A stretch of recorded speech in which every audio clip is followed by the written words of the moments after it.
Here's our guy, our Friday buddy, with a little shot in the back to start off things as Coach McCarthy is sitting down with us here on 105.3 The Fan. Ruben, we got him. He's all set up, good to go. We don't really know.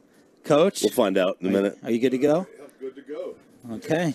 It's a well-oiled machine here. Yeah, should turn it on. That's important. I didn't know I was in charge of that, too. No, you weren't. You weren't in charge of that. How are you, man? Doing great. I mean, how can you not be? I mean, we're at Oxnard. Is it okay to complain that it's a little bit too cold this morning? Well, we've been spoiled. You know, Yeah. I should have went with the sweatshirt.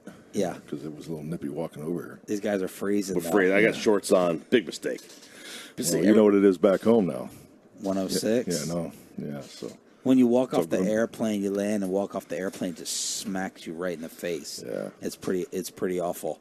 But you said the other day that you kind of came around to this place versus what maybe you thought it was going to be early on, just hearing about weather and food that you said.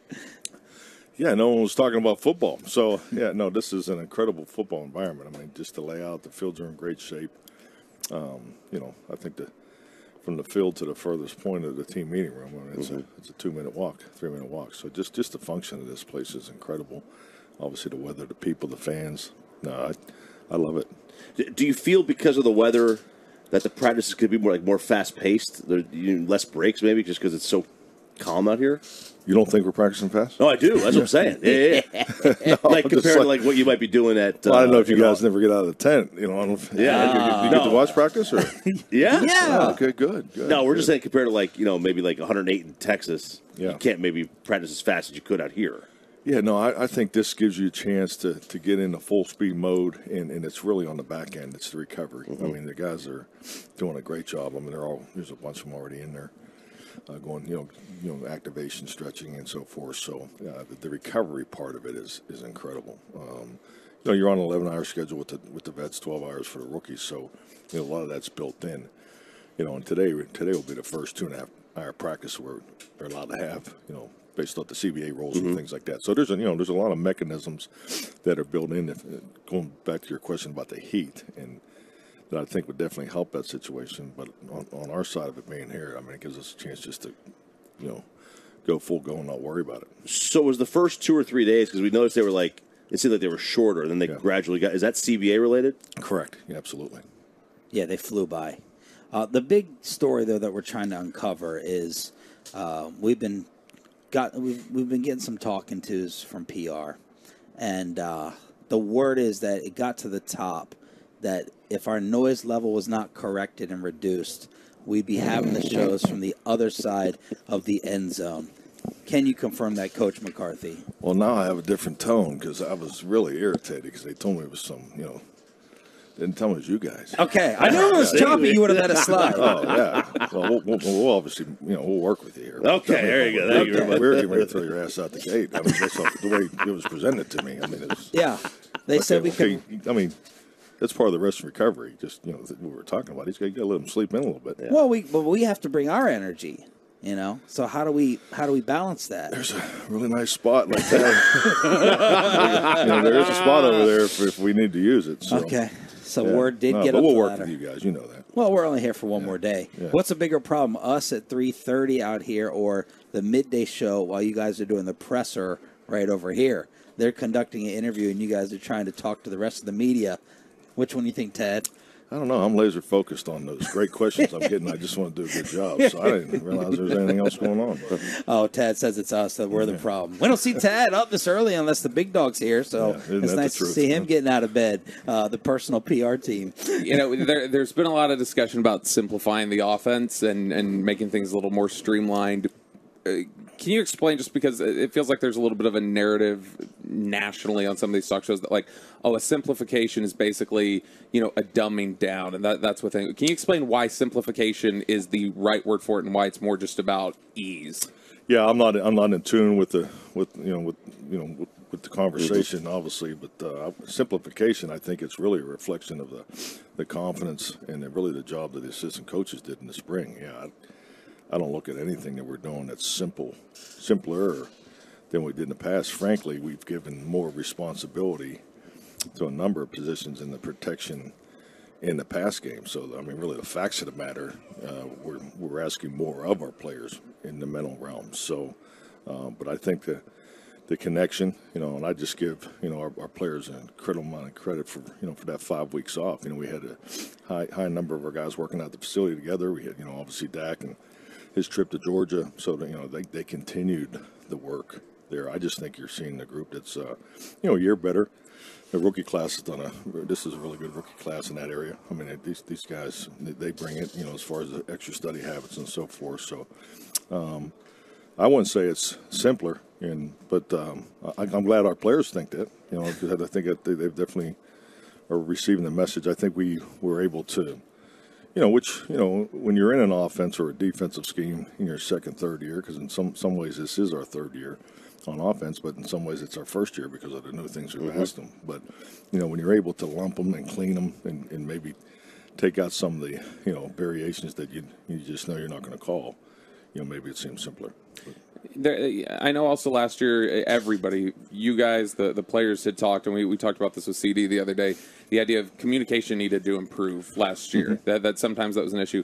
And that can be, I think it sounds broad sometimes to people where they don't understand, okay, what does that mean? Does that mean talking to each other? Is that signaling? So when you guys say that, what does that mean for you when you say communication? What are you specifically trying to drill down on? Well, I think it's like anything. I mean, it's probably, exists in your line of work too. I mean, the level of communication should definitely improve the longer individuals work together, but it's really filling the gap with the younger players. And I mean, the point of it is, communication is verbal and nonverbal.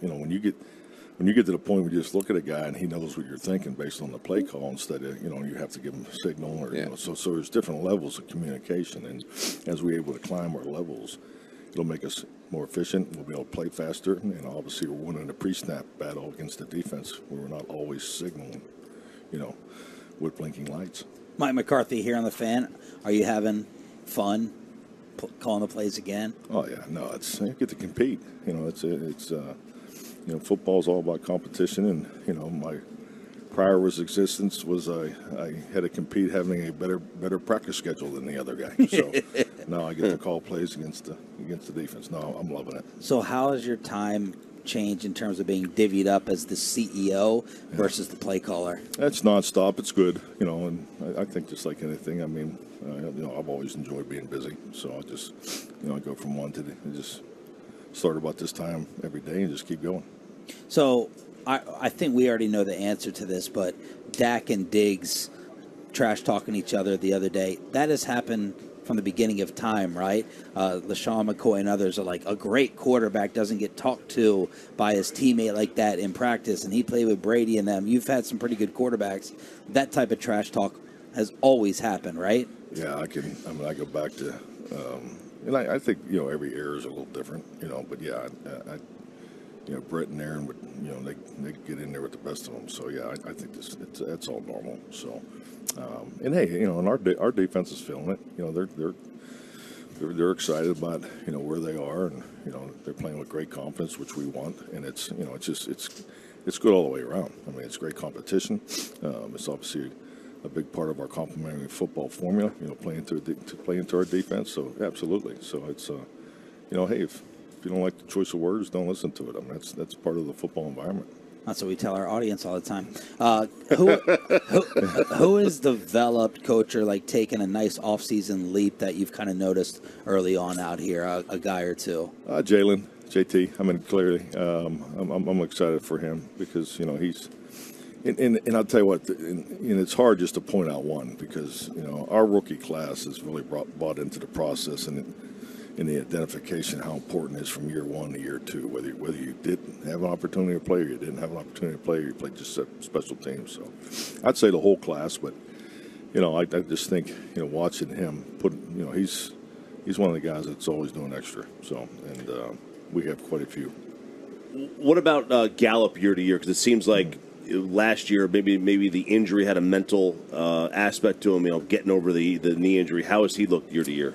He looks healthy, number one. Just to, pivot off what you were talking about. I think clearly when you see Michael, he's out there every day. Last year, obviously, he was just coming off the knee injury. And anytime you have a major joint injury, it really, in most cases, takes a year for you to get through everything one time. So he looks great, looks healthy. We're trying to move him around some more. As we work through these install practices. But no, I think Michael looks really good. What has Parsons added in the offseason? Because it looks like he's just destroying everything in his way out there. You're calling plays against him now. Well, I mean, he's disruptive. I mean, that's he's been that since he got here. So, yeah, but he just, I think it's part of the definition of an elite player. I mean, he creates opportunities for everybody around him. I mean, we're installing, so we're not really targeting him, or we're just trying to take him out of the pass protection. But someone that may come as we move forward, because we need to practice those concepts too, because we use those. So that's it's one of the examples of what we do. We'll do more in the pass protection realm than we've done in the past. But yeah, I think Micah looks great. I mean, he's having a great camp. So how different is your playbook right now compared to the last time you opened up that thing? Well, the language is different. Yeah, it's a different language. But schemes are schemes. Everybody has good scheme. You got to decide which ones you're going to use, how they fit together, and more importantly, everybody coaches similar schemes done a little differently. And how we coaching the quarterback's going to be a little different. I mean, that's normal when you have change. There's, one of the really popular things in, fan circles now is the we love the motion. We love seeing motion and the Sean McVay, Kyle Shanahan type concepts. I saw Aaron Rodgers give an interview this offseason where he talked about with his West Coast approach, he actually liked things being more static and he liked being able to look at things. Can you explain why sometimes you would want to limit motion, when it would call for limiting it and just looking at things static? Yeah, I mean, I think the biggest thing is, it's the skies is obviously a big part of the defense right now. So, there's information, intel that comes off of the motion. Also you're putting a guy in motion to get him to the landmark to create a favorable leverage. So there's a lot of benefits from motion. But like my first year as a coordinator, I was shifting motion in almost every play, and and it was for a reason. But then when I got to Green Bay, Brett didn't like the motion because he, at his point of career, he felt like he knew when they were coming, wanted to be able to throw hot.